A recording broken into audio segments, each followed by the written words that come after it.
G'day everyone, I am AzureBlaze, and welcome to another Does Anyone Remember video.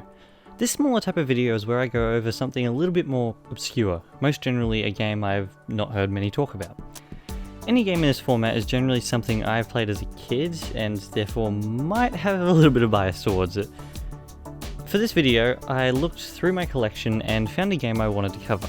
However, with the new Transformers movie releasing soon, I feel this ends up fitting quite well overall. With everything said, I present, does anyone remember, Transformers Dark of the Moon Stealth Force Edition.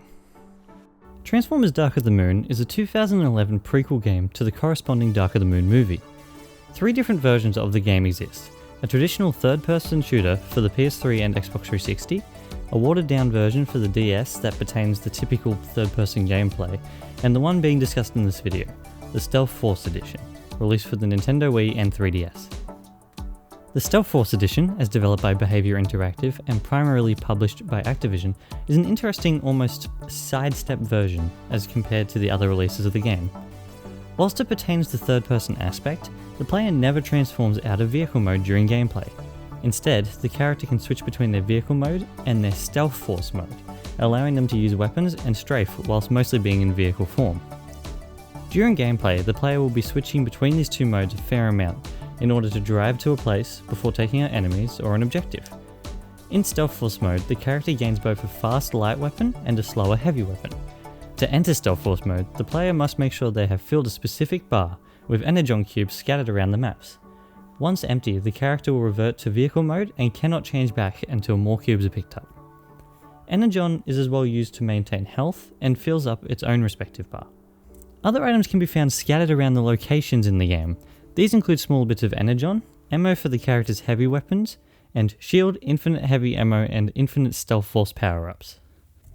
Heading back to the main menu, there are 5 different options available for selection.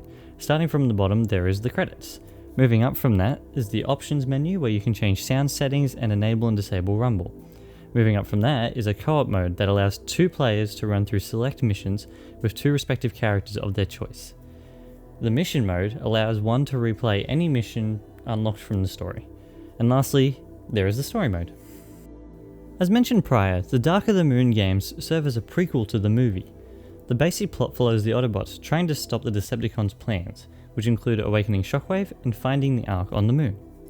Each mission is structured around a simple objective, with 2D cutscenes playing before the level and voiceover during play itself. The missions include many playable characters from both sides. For the Autobots, the player will control Mirage, Bumblebee, Optimus, and Ironhide. For Decepticons, the player controls Lockdown, Soundwave, and Megatron. An additional Decepticon, Crowbar, is as well playable exclusively in co-op mode. I feel this was done to make the teams a little bit more even between the Autobots and the Decepticons.